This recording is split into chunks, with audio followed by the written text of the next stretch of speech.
How do you live with community members who've killed your loved ones?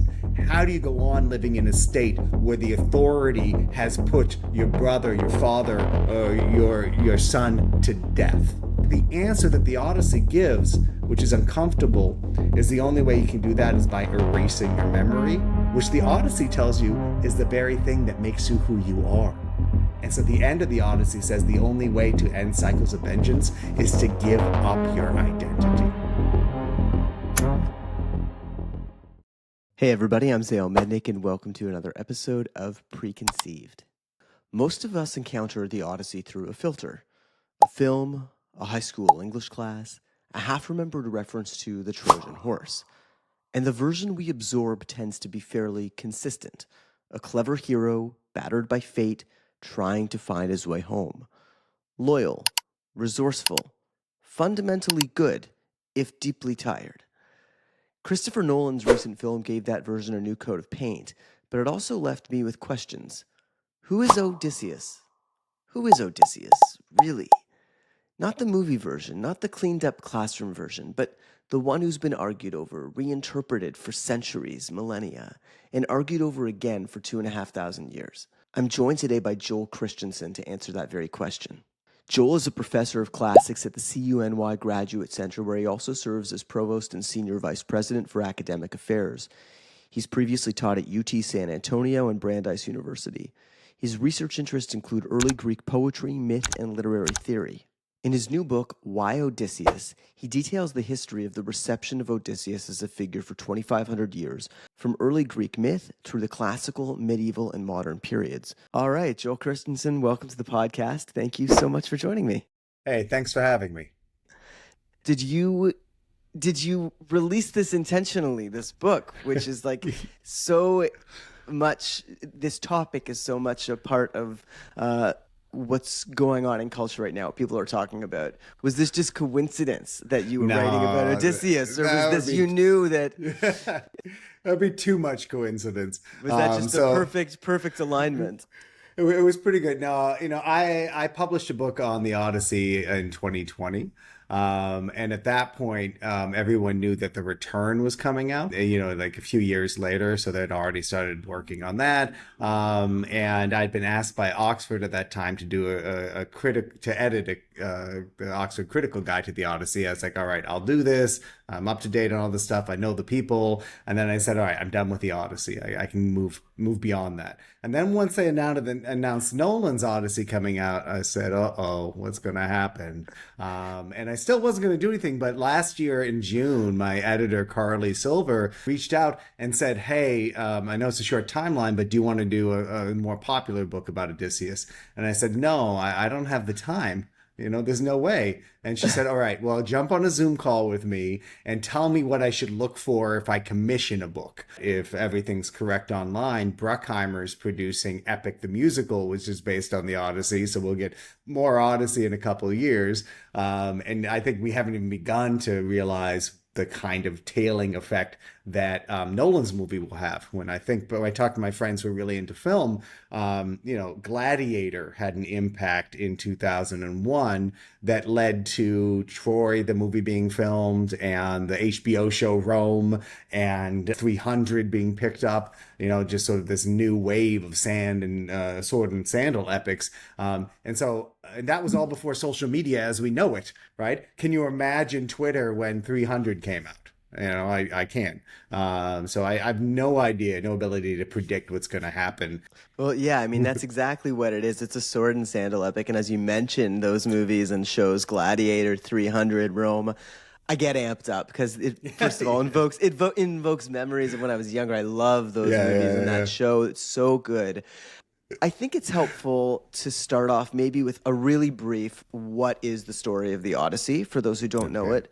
And then I'm really curious to get back to why, over the past 20 years, people are talking about the Odyssey. What is it in society, culture, maybe a link to history? But to start, maybe just refresh people's memories if they didn't learn it like I did in grade 11, which I recall fondly, what the Odyssey is about. Right. So the plot of the Odyssey is actually quite simple. It's about a man coming home from a prolonged absence at war, getting home, finding that his household is besieged by suitors who are trying to marry his wife because he happens to be king, that the son he fathered before he left has kind of been useless and not been able to do anything. His father's retreated to the garden, and so he has to sneak back into his house, prove who he is, and take back his kingdom, right? So that's a sort of simple narrative plot. But within that is the complicated stuff, which is that Odysseus is coming home from the Trojan War. It was a 10-year siege. He took 10 years to go home because on his way home, he and most of the other Greeks who left Troy participated in some excesses, whether they were excesses in sacking the city and doing too much there, or making wrong decisions on the way home. A theme of the Odyssey is that human beings make their own fate worse than it has to be because of their own recklessness. And so the first half of the Odyssey is about Odysseus getting home, but the second half is about him truly achieving homecoming, which we learn from the epic isn't just a physical return to home, but is in fact a reunion with the people who recognize you, not just for who you are now, but for who you were before you went to war. So the Odyssey is really important for thinking about how we know who people are, where identity comes from.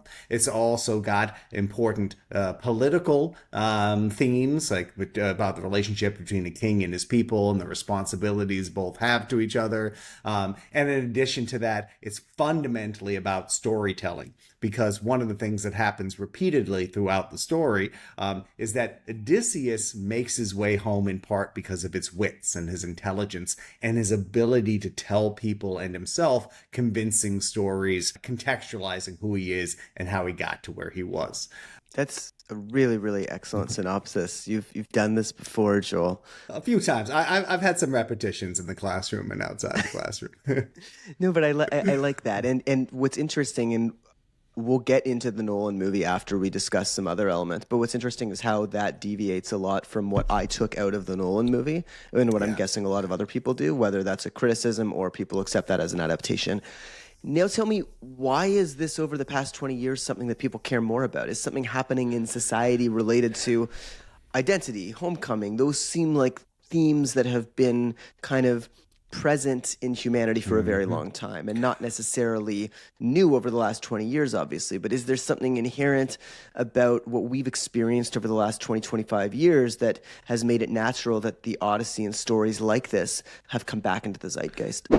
Yeah, so I'll give you three explanations, but I'll give the warning that it took me a long time to figure it out. So I'm not 100% sure it's these three, but I think these are significant. And so the three things that I think start in the 20th century and that really move into now are concerns with identity and how we know who we are in light of modernity, the way that storytelling, fact and fiction and popular media really dominate our relationship with one another, and then the Odyssey's sense of itself as coming at the end of the world. And so I think at least one of those themes is crucial to Nolan's Odyssey, but maybe not all three. So let me go over the themes just a bit to explain why I think they're important. So one is how do we know who we are? The 20th century really saw a breakdown in the dominant way of humans living with each other for the past, for most of time, which is that through most of time, we've lived in villages or cities and around the same community for most of our lives. The 20th century, with the ruptures and the wars, and with sort of the end of colonialism and imperialism as we know it, and the onset of new economies, first the industrial, then the informatic, has meant that more people are itinerant, leaving their communities, not staying at home. And at the same time, the amount of information we have access to is forcing people to question who they are in different ways. Our traditional sense of belonging, whether it's a religious community, ethnic, speech community, or just the neighborhood we grew up in, it has been separated from us. So I think people have been striving to think about identity for a while in the absence of these traditional forms. And in addition to that, we are living in a period where we have more access to information than at any time in human history, but we have less ability to judge the quality of that information and to accommodate ourselves to it than any time before. So the Odyssey's fundamental questions in how do we know who we are, and its answer that the people who create your identity are external to you. It's your child, your parents, your mother, your wife, your city.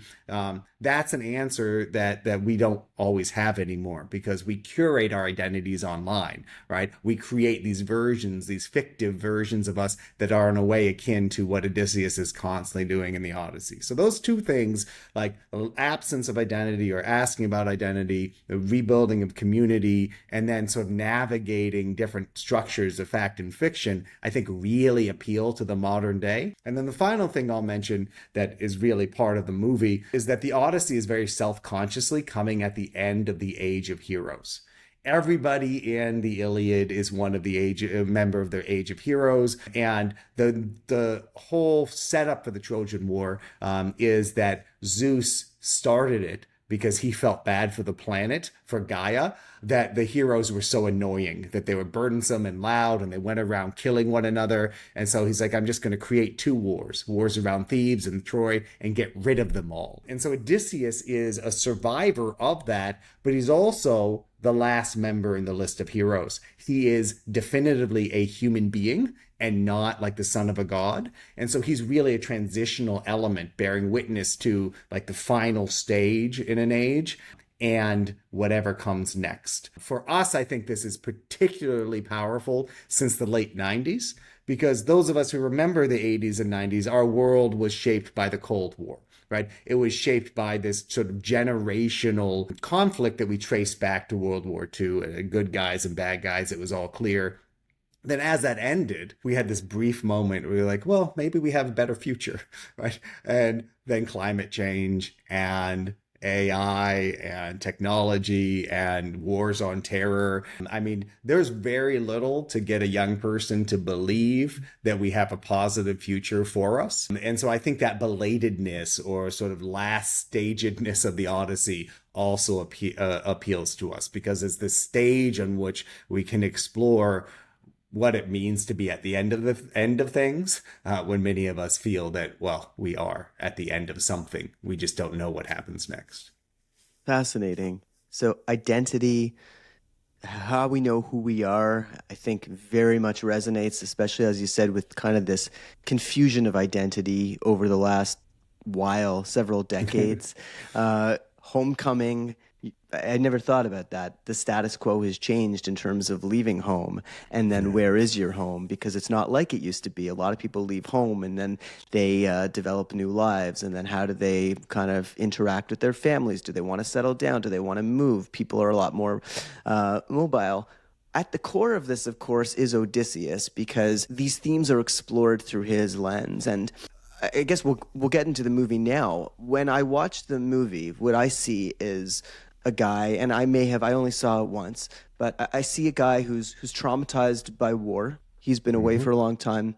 And one thing that Nolan seems to be accessing is the memories that Odysseus has from the Trojan War. And this war that's been perhaps glorified maybe in classical times and certainly in modern times as this, wow, they got in with this Trojan horse, really cool, but how Odysseus is wrestling with some of the maybe war crimes that they committed, and how over the next 10 years to get home, he faces these battles, some inner demons on how to reconcile, how do I go home after what I've done? What have I learned?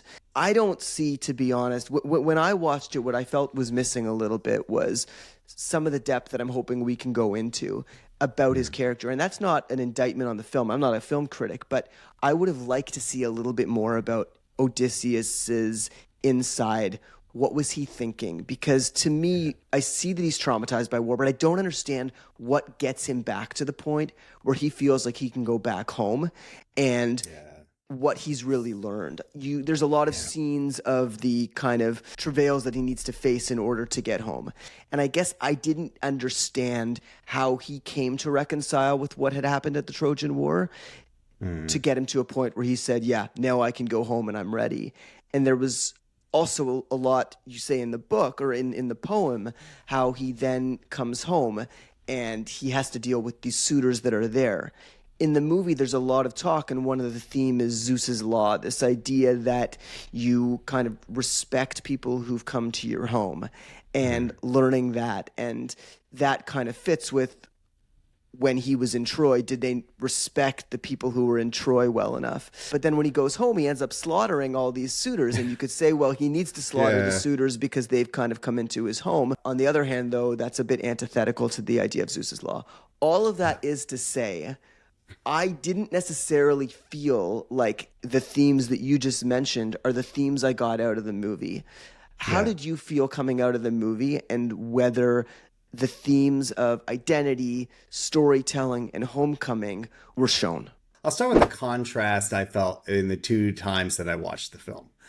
So the first time I went was on the day it was released in the United States on a Thursday night. Went with a bunch of other academics, classicists, and I was really upset. I really didn't like it for the reasons you're mentioning. It didn't have any of the things as I saw essential to the Odyssey. I don't really care about, adaptation and authenticity. I was fine with many of the changes that have been made. But ultimately, what we get is a focus on one thread of the Odyssean narrative as it really emerged last century. And so something I didn't talk to you about was that we really changed the way we talk about Odysseus and warriors when it comes to what violence does to them.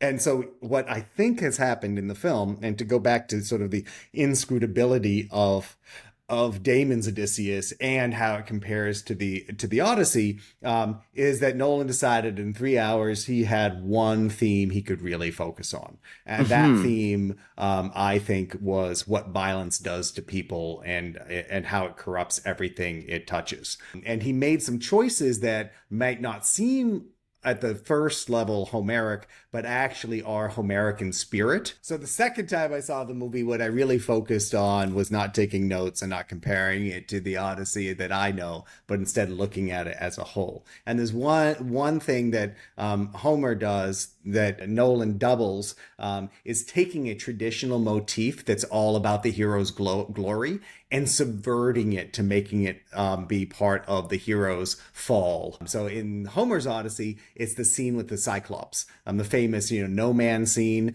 is in Greek art all over the place. You get the Odysseus blinding Polyphemus. But when it's presented in Homer's Odyssey, it's presented as a moment where he went to extremes, where Odysseus is warned by his men not to go into the cave. Once he's there, they tell him to get out. And then in a third moment, they tell him to be quiet, but he boasts about his name. And that's the thing that allows the Cyclops to curse him and keep him from getting home immediately. And so if you read the Homer's Odyssey carefully, what you find out is that everything bad that happens to Odysseus is at some level his fault. Because if he had not bragged about blinding Polyphemus, he would have gotten home right away. The suitors never would have showed up. They wouldn't have ended up on the island of the sun, and his men wouldn't have eaten the cattle. If we fast forward to Nolan's Odyssey, everyone knows about the Trojan horse, right? The Trojan horse is such a big deal, right, that it's a name for like a computer virus, right? It's become a cultural metaphor that has superseded anything else. And so Nolan takes the horse, did a brilliant, beautiful job of depicting it on screen, and then over time lets us discover during the film that that horse was the very thing that tortured Odysseus and that unleashed all of this violence that turns out to be an era-ending mistake. And so for me, that was like the leap that was made, and the things that were sacrificed along the way was was in the service of telling that story. Because, as I said, like 12,000 lines of the Odyssey. It's 18 hours of performance time. It would be pretty hard to get all those things well in the film. That's really well said. And I think you're validating what I felt about the movie, that it was about the traumas of war. What does violence do to a person? What does violence do against foreign people? A bit of a cautionary tale of what can happen, a bit of a tale related to things that have happened with foreign invasions over the past 25 years. But I think what I maybe was looking forward to, and this is just a preference, because I'm not an expert on the Odyssey, I was looking to understand a little bit more about the complexities of Odysseus. One within, well, how did he overcome the trauma of war? And two, he's known as this cunning person. He's known as a very complex figure. And I didn't necessarily find that complexity. And I'm curious for you to kind of, after you answer my other million questions, or however you want to go about it, I'm curious for you to tell me kind of what Odysseus is known for, right? Like, what is the actual Odysseus? Who is he? Because that's what your book is about, and that's the question I don't feel I necessarily got in the movie. Well, you're asking an unanswerable question, but I'll try to answer it in a second. First, I think you're absolutely right. Like, the inscrutability of Odysseus in the movie is one of the challenges. And I'm not quite sure if it's intention or accident, because when I think back to the film script, Nolan hits themes he wants you to hear too much, right? Like, we hear the phrase Zeus's law maybe 12 times in the movie, maybe more. We hear about the sea peoples repeatedly, yet we aren't given a clear reason about why Odysseus decides to go home, or why Charlize Theron as Calypso encourages him to look into his past and not eat the lotus forever. I mean, it's been 7 years he's been doing drugs on this island. And then, even when he gets home and he unfolds everything to Penelope, it is not clear, as you were saying, what kind of a person is making this statement. Because then, this is where for me the movie,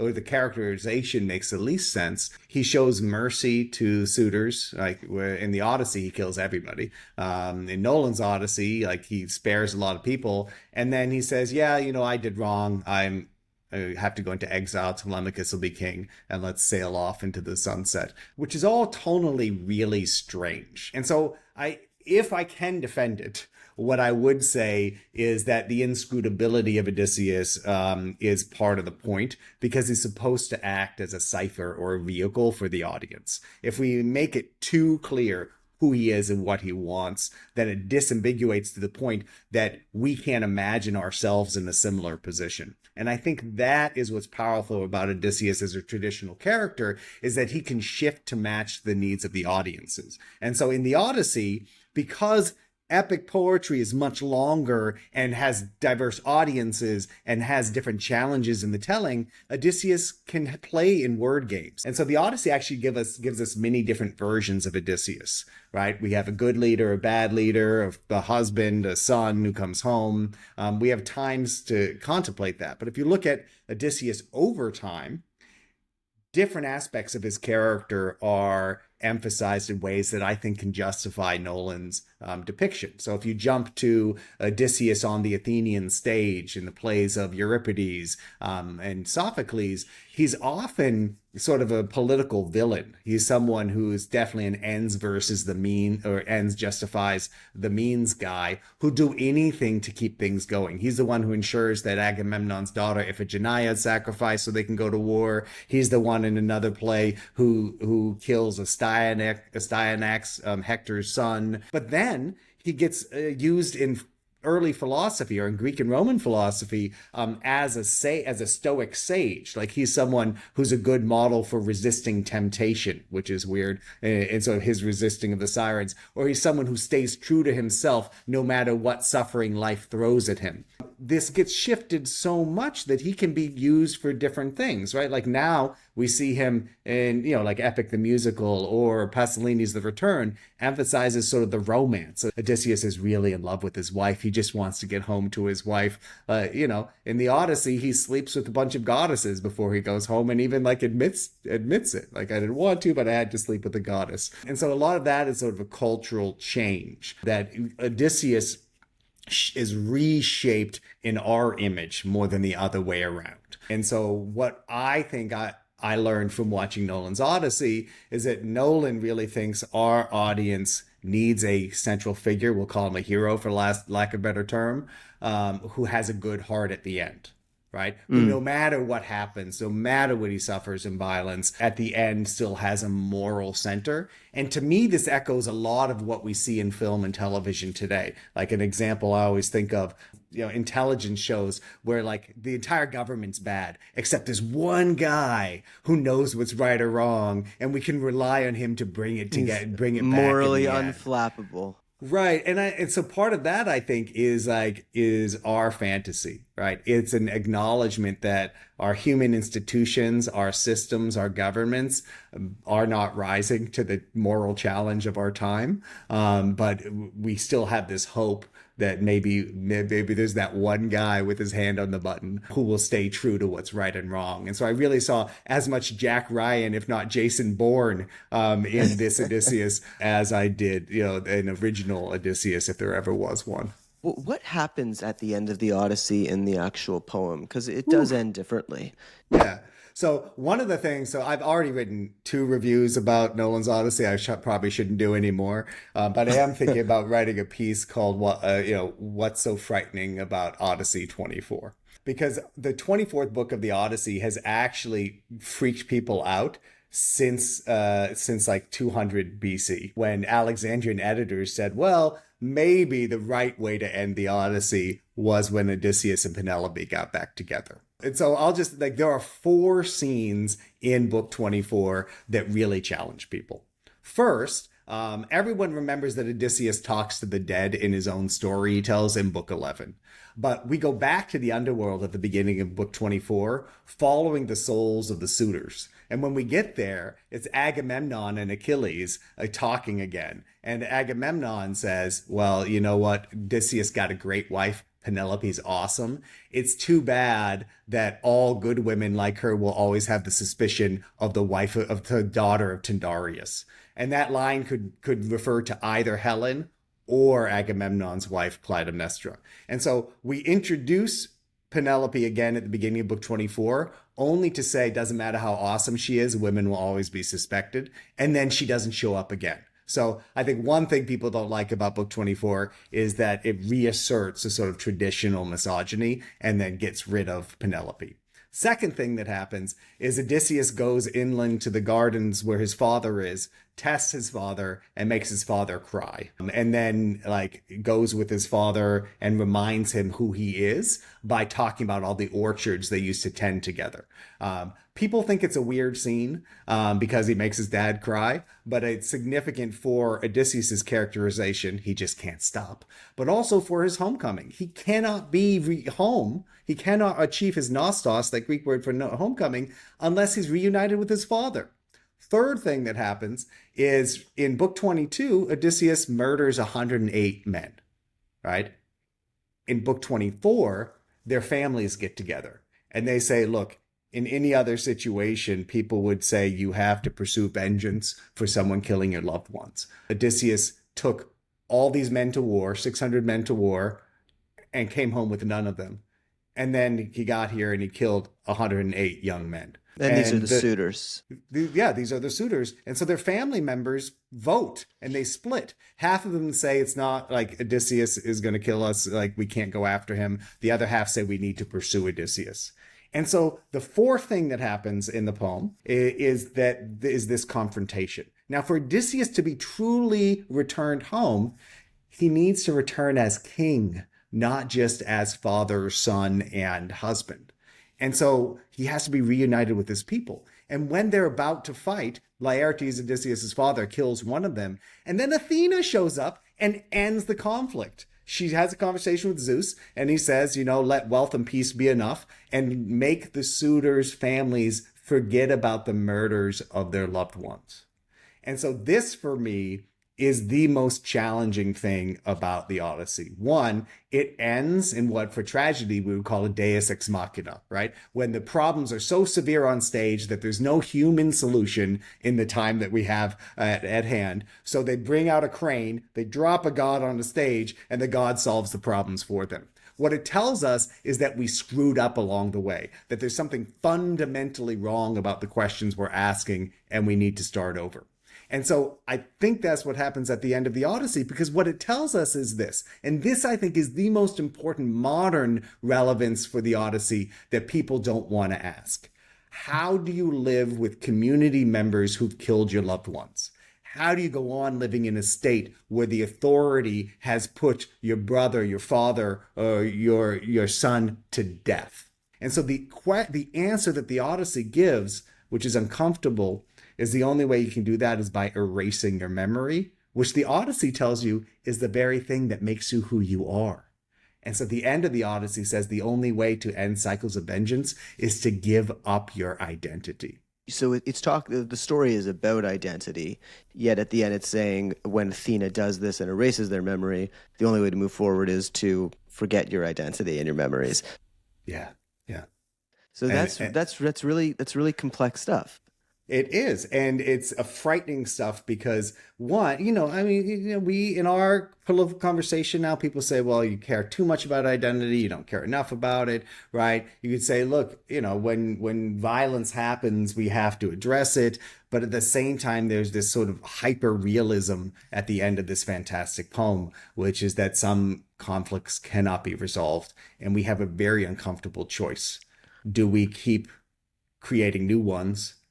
Or do we just move on? So what do you take from that? What do you learn from that? Is what you learned from that there's some sort of balance there, that identity is important, but there's also a point where you got to just forget everything in order to move forward because our pasts are so complicated? Like, how do you reconcile all that?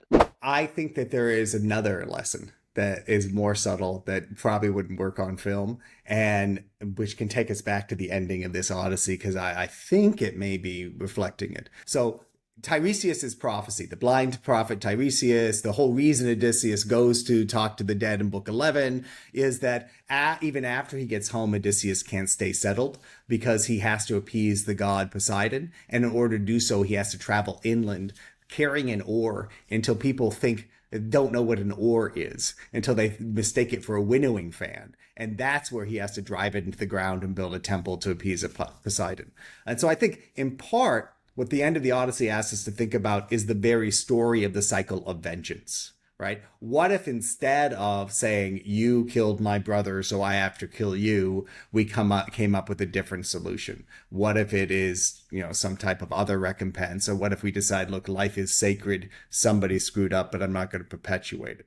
I think what the end of the Odyssey is saying, and this may get a little too meta, but I really believe it, is you have to go to a place where you're freed of the constraints of the stories you know.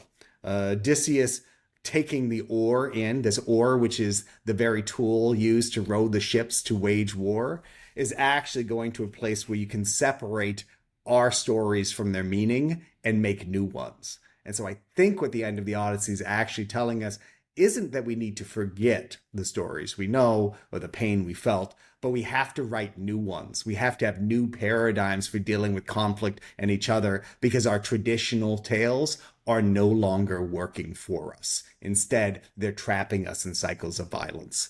How do you view him? Do you view him as a hero, or do you view him as, and that's a tough question because the definition of a hero, obviously, that is up for debate, but do you come out of the book, The Odyssey, viewing him as a hero? Do you view him as a tragic figure?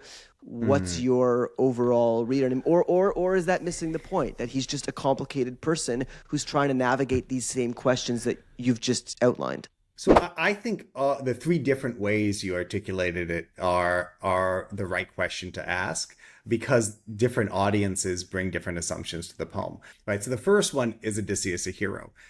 Yes and no, because the Greek version, the Greek idea of a hero isn't the same as ours. The ancient Greek one is a hero is someone from a particular time period, who's bigger than life, who suffers and causes suffering. And so the Greek notion of hero already contains our idea of anti-hero. It's really not until sort of the combination of the classical world with Christian morality that we get a differentiation between the two. To go to your second question, does have something of a tragic arc. But it's a tragic arc that actually has been solved, right? He doesn't just die, right? We do find out in the story that he had an okay life. He made it worse through his own mistake, but then, in fact, he makes it better again. So, sorry, Aristotle calls the Odyssey a comedy because it ends with like a wedding, right? It ends with Odysseus in a better position than he started. So, one, he is a hero who makes us think about like the responsibilities of exceptional men, right? Both vis-a-vis his citizens, his companions, those who follow him, and himself and the world he lives in. He's a tragic figure because he helps us understand how human beings make their own fate worse than it needs to. But then he becomes comic in part because he also holds out that promise that the opposite, right?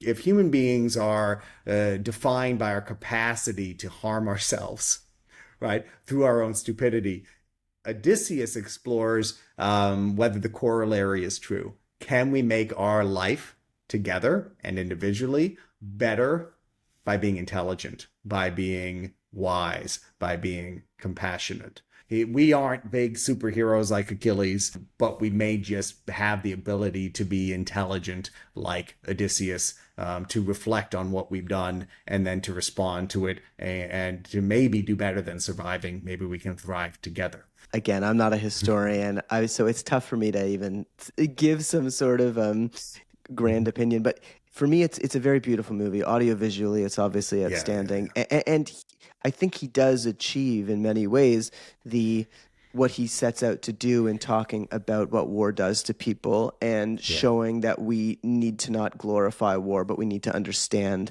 that war hurts the people upon whom it's afflicted, and it also hurts the people who are committing these atrocities. But everything you've said just speaks to so much nuance and complexity about Odysseus that I wish there were a movie that had gone into all of that. And that's a harder movie in many ways because, like you said, he doesn't want to literalize everything that Odysseus is feeling here because he wants everybody to be able to kind of relate to him and what would I do if I were in that position. And how do you can't sustain, and especially in film, you can't sustain a longer narrative with that much doubt. Right. And it's rare, I think, where you have a character who still surprises you after many hours. And I end one of the chapters in the book is talking about modern antiheroes. And one case I think that's really good is Colin Farrell's Penguin and the show The Penguin, where right up until the end you're surprised by what a terrible person he actually is.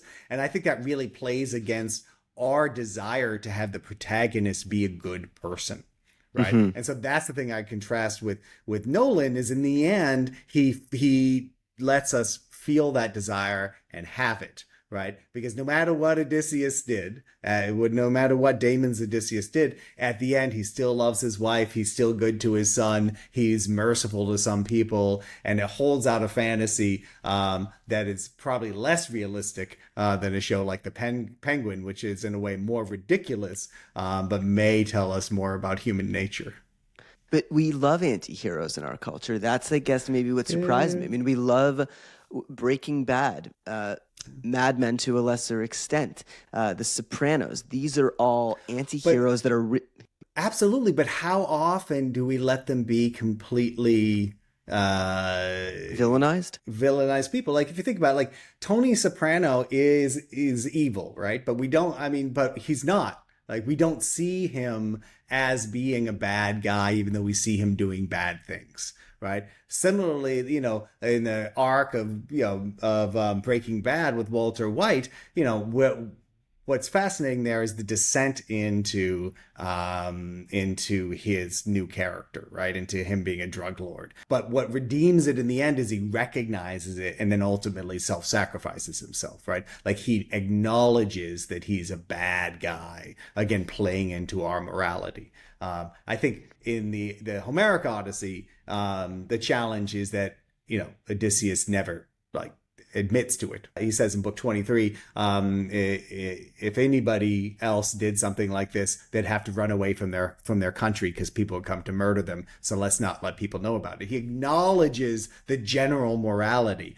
but we aren't given a hint into how he really feels about it. And I think this is part of the success of the genre, because that way, like, people with all sorts of different morals can read themselves into the narrative or justify their own response to things. In terms of the suitors, when he does come back and he does kill them, which is accurate in terms of what the poem depicts, in the movie, do you understand what Nolan was trying to do? Just because he talks about Zeus's law so much and this idea of respecting people in your home, yet it feels a little strange to me when he comes back and murders all of them. Granted, he has a reason to, based on what we're shown in the movie, yet why all this talk about Zeus's law if he's then going to go into his home and murder people in his home? Yeah, I mean, to be honest, I'm not quite sure, right? I think one of the interesting things is how committed this Odysseus ends up being to upholding it, right? The fact that he puts himself into exile because he's murdered people in his home is completely un-Homeric. I think what's going on here, and so this is the best answer I can come up with, is that Odysseus has realized that everything wrong in the world and the collapse of their entire era is based on the fact that people don't adhere to this law. And you can see it in that scene where Penelope is behind the screen. He's telling his story, and it's the first time he fully articulates what the Trojan horse meant to him and how it was a breaking of Zeus's law. What people often, I think, don't retain from watching the film is that at the same time that Odysseus is explaining that, Antinous, the Robert Pattinson character, is there getting ready to murder Telemachus in his household, which he said he couldn't do before, but he's just about to do it. And so I think what we're supposed to take from that moment is that Odysseus's sin, or his crime of the Trojan horse and all the excesses of the fall of Troy, have disrupted the cosmic order so much that it's now possible for a guest to kill a host, for a wife to kill her husband, as with Clytemnestra and Agamemnon, and for a man to come home and to kill everybody in his house. But what this moral upstanding Odysseus decides is that he will sentence himself to exile afterwards to uphold a law that nobody else will anymore. But, in the world of Homer, like, if you walk into your home and people throw a stool at you and they threaten to kill your son, it's not against Zeus's law to kill them, right? It's in fact like your right to do so. I think that's a reasonable belief by Homer. I want to end a little bit where we started. You said that some of the three of the main themes were identity, storytelling, and homecoming. And storytelling and deciphering truth from fiction is interesting because Odysseus is known to be somebody who is a little bit deceptive and uses storytelling to get out of certain situations and to reframe narratives. Is there some irony, and how do you feel about the fact that Odysseus is, granted, he's a very, very ancient character, 2,500 years ago, but on some level it's good, I think, that we're able to look at Odysseus in many different lights, and we're able to reframe what he did, what his motivations were. If he was a hero, he is interpreted in many different ways. On the other hand, I look at it and I say, well, that kind of complicates the notion of storytelling, of what is truth from fiction. Is he such an old figure and we don't really know enough about his life that it's okay that liberties are taken in understanding him in ways that teach us? Or is it, and I don't love using this word because I think it's overused, but is it dangerous to look at a figure and reinterpret them in a way that kind of makes us learn, but we're getting away from the truth? Because if he really was a bad guy, for example, and did some bad things, and that's the message that you take away from the original text, is it not a good thing that 2,500 years later, most people kind of think of the Odyssey and Odysseus as this hero? Yeah. I think it's a great question. And the answer I usually give to this is that the Homeric Odyssey itself was already adapting and changing a traditional character and doing different things with him. So much so that, a Greek poet from the 5th century called Pindar said that, Homer lies about Odysseus's sufferings. And so, I think now we think of the Homeric epics as being authoritative, but they are coming at the end of a long oral tradition, and they are twisting truth in different ways. I think the important thing that really comes through from this is that Odysseus is described, like the muses themselves are in another poem, as knowing how to make lies that sound like the truth. But smart people, like Penelope, are able to navigate those lies and to learn that sometimes when you're lying, you're actually telling the truth. And sometimes when you're telling the truth, you're actually lying. And so the point is the ability to interpret and judge the story and make sense of how it coheres with the world, not obsessing about individual facts. And so if anything, I think that Odysseus is a perfect entity to adapt in our time, because we need to stop debating facts and start debating the coherent story of who we want to be and where we want to go. And so, there are some things about Odysseus' story you can't change. He always gets home, right? He always goes through some suffering. His men die. But as we shift him and retell his stories, we're really retelling stories about ourselves. And so Nolan is entering into that conversation. I don't think is going to be the final word, but it is an important entry and and a reflection on who we think we are in 2026. Well, it's been a really, really great discussion, and I've learned more about Odysseus in this than I did from the movie, and that's again not an indictment on the movie. That's because in this kind of discussion, it's easier. We can just talk about the themes without stylistically trying to get audiences to feel a certain thing. And I also think that people are missing that was a core component of Homeric epic, that you would go to a performance with your community and you'd see it multiple times, you'd hear it through your lives, and then you'd have conversations about what it means. And so when people are talking about the movie, they're talking about box office receipts, they're talking about accuracy, they're writing another review. But what we're missing is the neutron bomb of the Odyssey discussions that are going on everywhere, right? Like in this podcast and all the others that are going on, like people are thinking about what this figure means. And I hope that they're then following that slippage to thinking about like who they are in response to what they say about Odysseus. Well, beautifully said.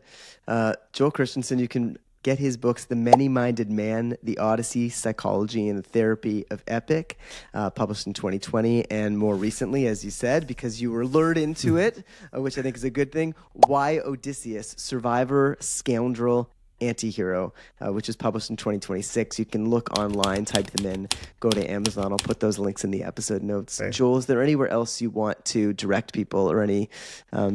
is there anywhere else you want to direct people? Yeah, I collect a lot of epic of Iliad and Odyssey materials on the website sententiaantiqui.com.